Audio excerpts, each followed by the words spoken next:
Okay, we're excited to have a special guest today, Mr. Al Garza. Mr. Garza not only is a mentor of mine, but he is an amazing friend of mine. We've known each other for 15 years probably at this point, and I'm excited to have him today. So there's a lot we're getting ready to learn. So Mr. Garza, Mr. Al Garza, tell us a little bit about who you are, your background in the martial arts, your journey.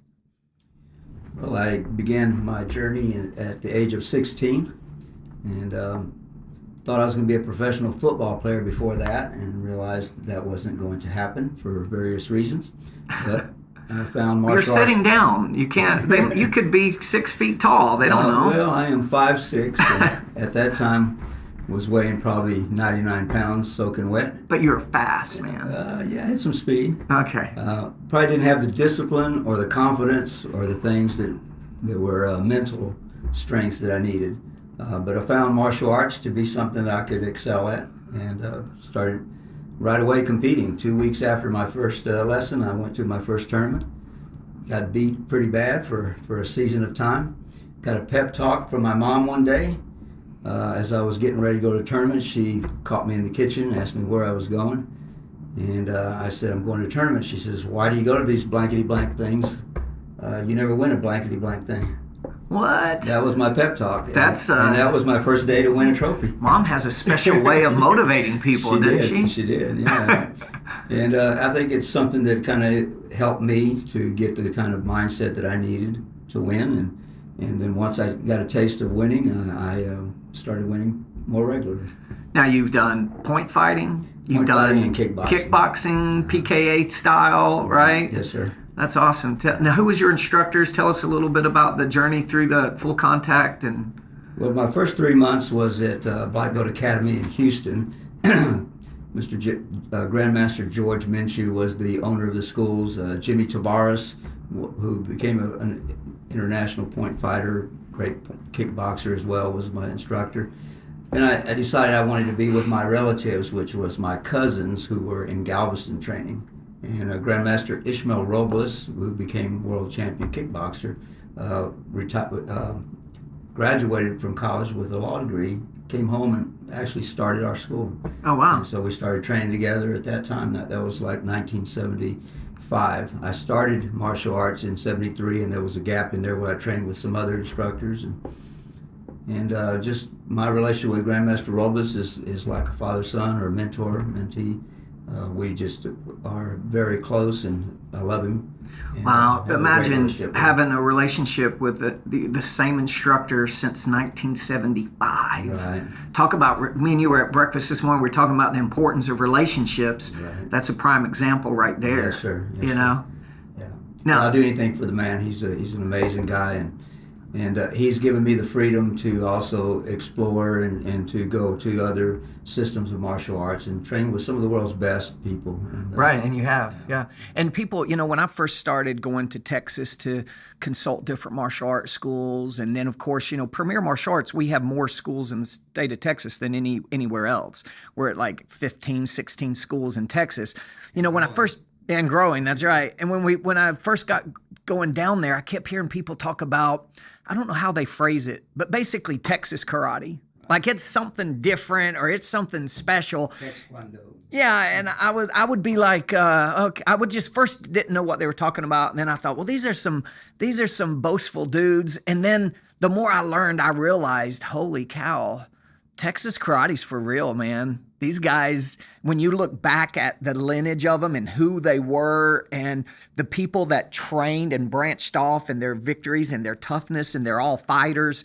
Texas karate is no joke. It's something that's actually real. Yeah, well, I'll humble myself and say this: there was some healthy pride, and there was probably a line we crossed with unhealthy pride many times too. But I'm just so blessed to have grown up in that. And I don't know any other environment other than growing up in that environment, and I just want to pass on those solid principles that last for a lifetime, that will be helpful to all of my students and my family. I don't know if you guys know Mr. Garza well, but how old are you? I am 61 years old. Sometimes I tell people I'm 16 because I get dyslexic. Right. And you run a marathon. For how many years have you ran a marathon every 5 years? A full-on 26-mile marathon. Yeah. You've ran them quite a few times, right? Yes, sir. 5-6 times. Well, when I retired from fighting, I wanted to do something. I was setting goals, and I realized that I wanted to do a marathon before, and all that time. So I said, now's the time to do that. So I ran my first one just before I turned 35. I ran it in January, and then I turned 35 in April of that year. I loved it. I loved the training. It was so good, but it took so much time. So I said, I'm going to do this every 5 years for the rest of my life, is what I thought. So I did it every 5 years until my last one was, just before I turned 60. I did it at 59 and turned 60 in April of that year. And I decided then that no longer was that going to be the goal. Now I'm deciding to do other things that are healthier for me at my age, and they're still challenging. I remember the first time ever sparring you. I think it was our first ever Premier Martial Arts International black belt test, and we're getting ready to spar. And I thought, I'm going to go light and be nice to this guy. He's my buddy, and he's. And I remember you hitting me with body shots that I was like, hello. And I was just like, man, I got to pay attention. This guy's not messing around. And you're still fighting and sparring at 61. Still enjoying sparring. I don't spar as much as I used to, but I do from time to time. I just am enjoying some bodywork boxing currently that I would like to bring over here and do with as many people as Awesome. I can. You're off to Germany today after this interview. We're That's rushing right. to the airport. Yes. You're off to Germany to teach over there and to train people and stuff. That's great. Exactly. I believe that the things that my mentors have taught me is the key to success. The 3 keys to success is relationships, relationships, relationships. And it's what I try to live and try to teach my family and my students is that, I cannot do an interview without giving all glory to God for my relationship with Him. Secondly, for the relationships that He's put with me and you and with everyone else that He's put in my life. I'm just very blessed by those relationships, and I never want to do anything to harm those relationships. And then in my own personal relationship with myself, developing and growing and never stopping growing, that's always a goal. And it's not always easy to grow because we can get stuck. But I just encourage everyone, have a growth plan, mentally, physically, spiritually, socially, emotionally. Don't ever get stuck in one place. Everybody that's watching this, they may be going, what's Barry doing? He brought in one of his buddies and they're just hanging out talking. What is this about? Let me wake you guys up just a little bit on who actually we're talking to.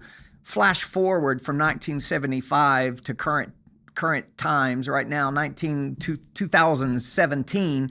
And you're talking about a guy that has 2 martial arts schools, each martial arts school right at 500 students each. You're talking about a guy whose gross revenue for both schools are over $100,000, $120,000 a month. You're talking about a gentleman who has his family, runs a family Christian martial arts school where his family works with him, and he's created such a community there in League City and Dickinson, Texas.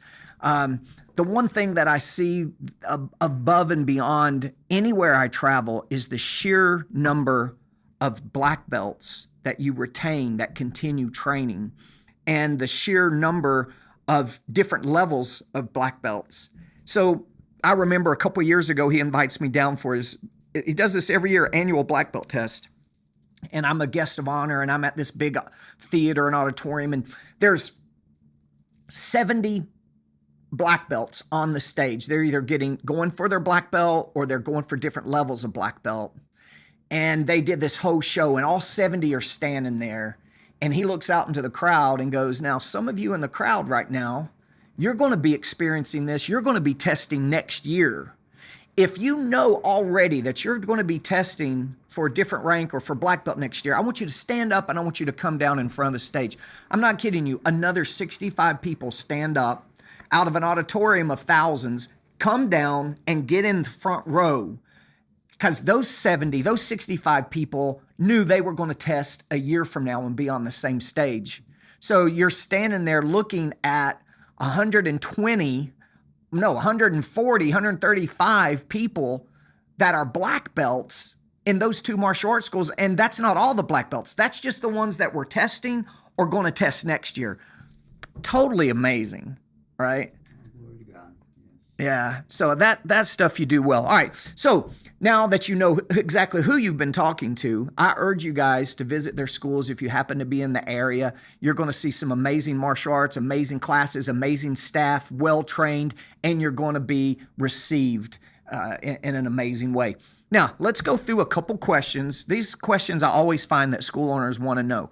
First is, give me your top marketing that you're doing to grow your school. I mean, to maintain that number of people in 2 locations, you got to be signing people up. So what is some of your top marketing that you're doing? Well, the marketing, first of all, is our longevity. This is week after next will be our 41-year anniversary.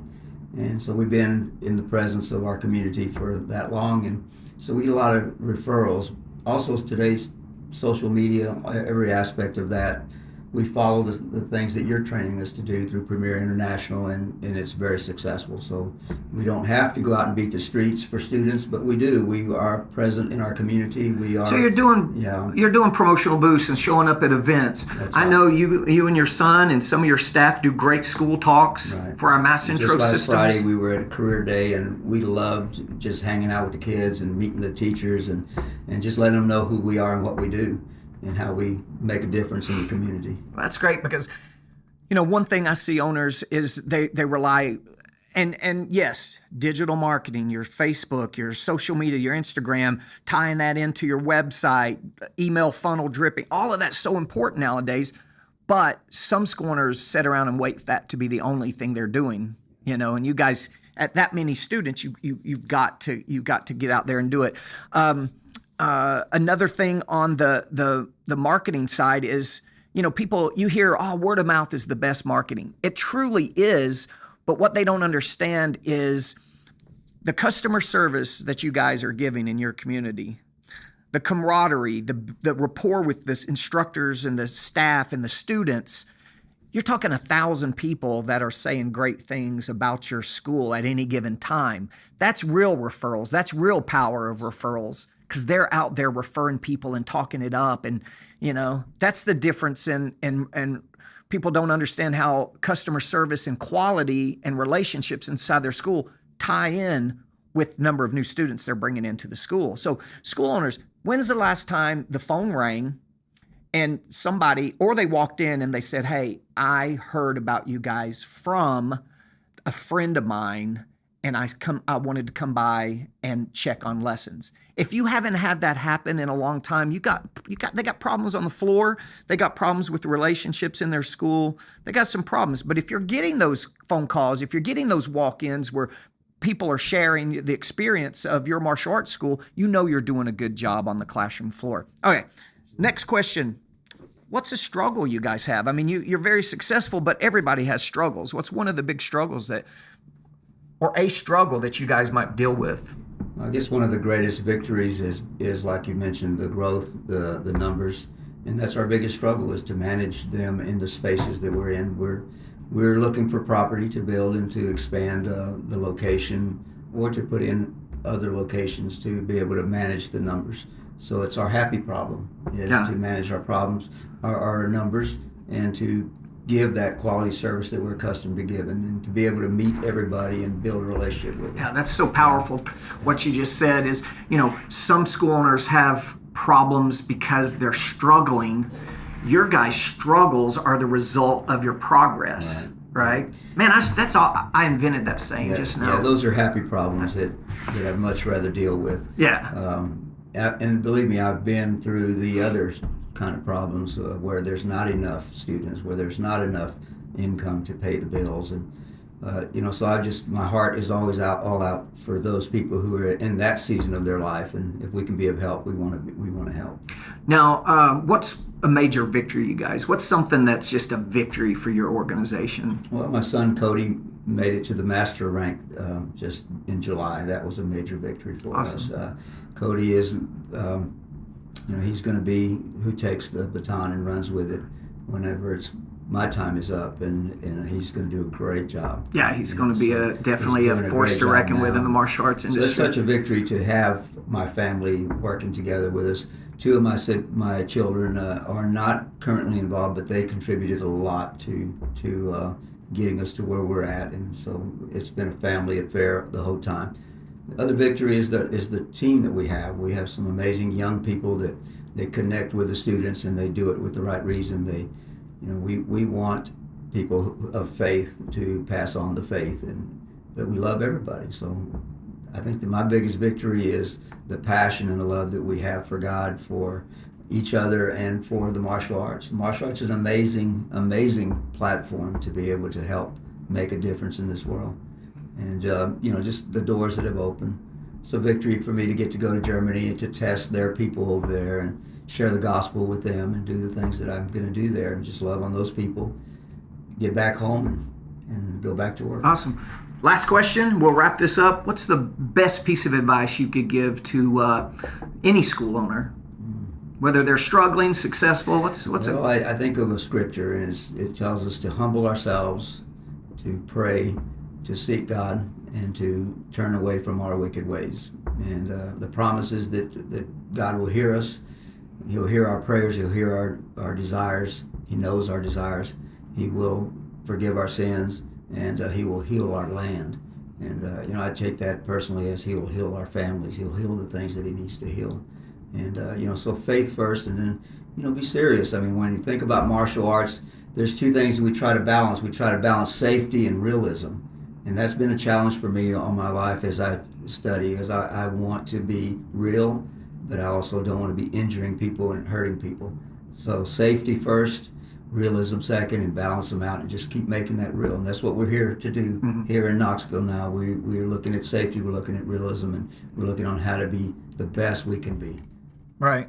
What's funny, and I'll wrap up with this, is so many times I interview people or I'm talking to school owners, and it's all about money, houses, cars, crushing it, business, this, that. Your answers had nothing to do with any of that stuff, but you're sitting here running a multi-million-dollar martial arts organization, and you can tell what's important, and you can tell the perspective that you put on it. So makes me proud to know you. Thank you so much for being with us today. Thanks. God bless y'all.